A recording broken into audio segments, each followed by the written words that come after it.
بسم اللہ الرحمن الرحیم۔ درود و سلام ہو محمد و آل محمد پر۔ ناظرین السلام علیکم، میں علی عباس رضوی پروگرام انداز جہاں لے کر آپ کی خدمت میں حاضر ہوں۔ ہمارے آج کے پروگرام کا موضوع ہے پاکستان میں فوجی عدالتوں کا قیام۔ اس موضوع پر گفتگو ہوگی معزز مہمانوں سے، تو ملاحظہ فرمائیے انداز سے جہاں۔ جانتے ہیں کہ گزشتہ 16 دسمبر کو پشاور کے آرمی پبلک اسکول پر دہشت گردوں کے بہیمانہ، سفاکانہ، وحشیانہ اور بے رحمانہ حملے کے بعد جس طرح سے پوری پاکستانی قوم دہشت گردی کے خلاف متحد ہوئی، تمام مشینریاں ہل گئیں، اسی کے پیش نظر حکومت نے یہ تجویز پیش کی کہ فوجی عدالتوں کا قیام عمل میں لایا جائے اور اس کو ایک قانون کی شکل دیا جائے۔ چنانچہ پارلیمنٹ میں بل پیش کیا گیا اور گزشتہ روز پارلیمان کے دونوں ایوانوں نے متفقہ طور پر حکومت کی پیش کردہ اس بل کی منظوری دی اور آج پاکستان کے صدر ممنون حسین نے اس پر دستخط کر کے اس کو قانونی حیثیت دے دی۔ جیسا کہ آپ جانتے ہیں کہ فوجی عدالتیں تیزی کے ساتھ دہشت گردوں کے خلاف مقدمات نمٹائیں گی اور 2 سال تک اس کی میعاد ہوگی اور 2 سال کے بعد خود بخود یہ عدالتیں قانون کے مطابق ختم ہو جائیں گی۔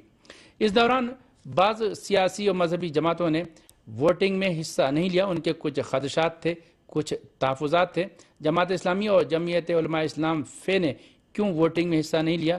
ان کا شاید یہ کہنا تھا کہ اس قسم کے بل سے مدارس کو نقصان پہنچ سکتا ہے، تو مدارس جو مقدس جگہیں ہوتی ہیں، جو امن و آشتی کا درس دیتی ہیں، انہیں کیوں نقصان پہنچے گا؟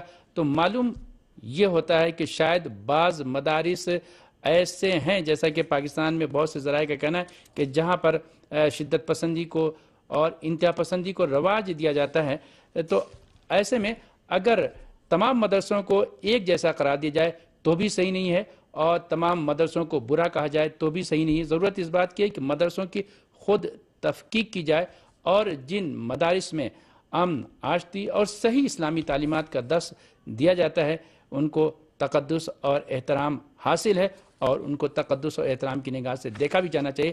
لیکن جن مدارس میں انتہا پسندی، دہشت گردی اور شدت پسندی کو رواج دیا جاتا ہے تو ظاہر ہے کہ اس سے پوری قوم کو اور تمام سیاسی جماعتوں کو نفرت و بیزاری کا اظہار کرنا ہی چاہیے۔ لیکن جیسا کہ سیاسی جماعتوں نے کہا ہے کہ اس سے مدارس کو نقصان پہنچ سکتا ہے، تو کس حد تک ان کے تحفظات صحیح ہیں، کس حد تک ان کے تحفظات کو تسلیم کیا جا سکتا ہے، اور پھر تحریک انصاف پاکستان نے کیوں اس ووٹنگ میں حصہ نہیں لیا؟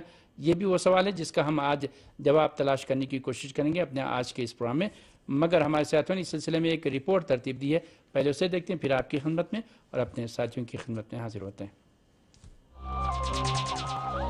پاکستان کے صدر ممنون حسین نے فوجی عدالتوں کے قیام کے لیے 21ویں آئینی ترمیم کے مسودے پر دستخط کر دیے ہیں، جس کے بعد یہ ترمیم باضابطہ طور پر قانون کا حصہ بن گئی ہے۔ منگل کو پاکستان کے ایوان بالا اور ایوان زیری نے 21ویں آئینی ترمیم اور فوجی ایکٹ کے ترمیمی بل کو متفقہ طور پر منظوری دی تھی۔ پاکستان کی قومی اسمبلی اور سینٹ میں حاضر کسی بھی رکن نے آرمی ایکٹ اور 21ویں آئینی ترمیم کے خلاف ووٹ نہیں دیا تھا۔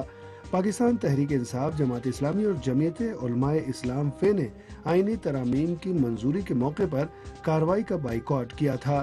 جمعیت علماء اسلام نے آئین کی 21ویں ترمیم میں اپنی جماعت کی طرف سے تجویز کی جانے والی ترامیم کو مسترد کیے جانے پر حکومت اور آئین میں ترمیم کی منظوری پر شدید رد عمل ظاہر کیا ہے اور موجودہ صورتحال میں ہم خیال مذہبی اور سیاسی جماعتوں سے مشاورت کر کے لائے عمل کا اعلان کرنے کا فیصلہ کیا ہے۔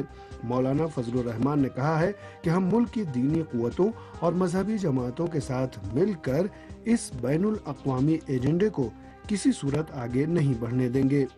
یہ ایسی صورتحال میں ہے کہ ترمیم کی منظوری کے بعد پاکستان کے وزیر اعظم نواز شریف نے کہا ہے کہ قوم نے دہشت گردی کے ناسور کو جڑ سے اکھاڑ پھینکنے کا تہیہ کر لیا ہے اور دہشت گردی سے نمٹنے کے لیے فوجی عدالتوں کا قیام ناگزیر ہے۔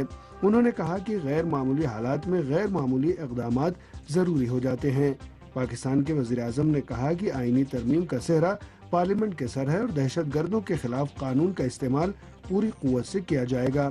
انہوں نے کہا کہ مہذب معاشرے میں دہشت گردوں کی کوئی گنجائش نہیں ہوتی۔